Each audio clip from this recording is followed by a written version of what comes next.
साध संगत जी प्यार से कहना धन्यकार जी।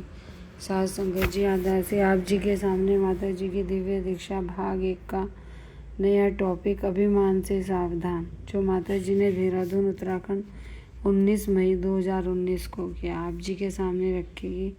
आप जी ने परवान करना है। साध संगत जी माता जी कह रही हैं कि यहाँ देहरादून आकर सभी संतों के दर्शन करके बहुत खुशी मिल रही है।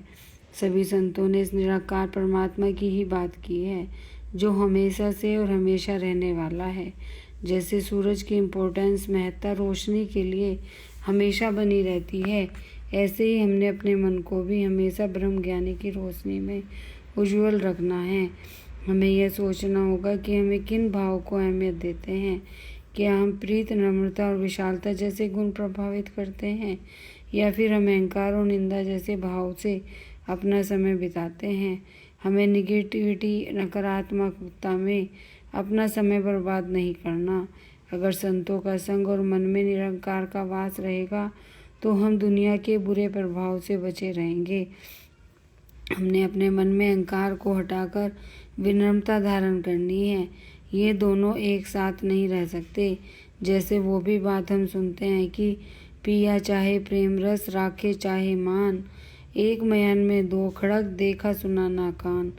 तो वह हम पर निर्भर करता है, हम किसे प्राथमिकता देते हैं। अभिमान सूक्ष्म रूप से भी जीवन में आ जाता है, इसलिए इससे सावधान रहना जरूरी है। कई बार इंसान को ऐसा लगता है कि उसके बगैर कोई कार्य नहीं हो सकता, जबकि सच यह है कि सिकंदर जैसे राजा को भी अंत में खाली हाथ ही जाना पड़ा।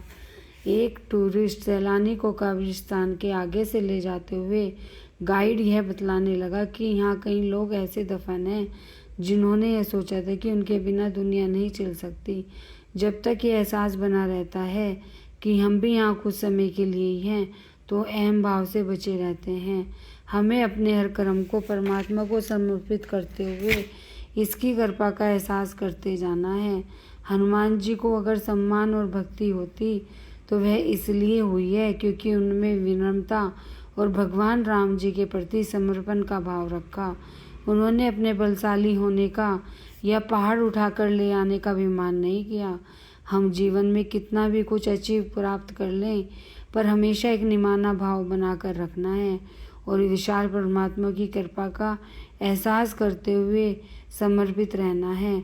दासी अंत में यही अरदास करेगी कि संसार में कामकाज करते हुए भी सभी को इस निरंकार पर विश्वास और इसका एहसास बना रहे, और सभी इसी को समर्पित होकर अहंकार से बचते हुए शुक्राने के भाव के साथ आगे से आगे बढ़ते चले जाएं।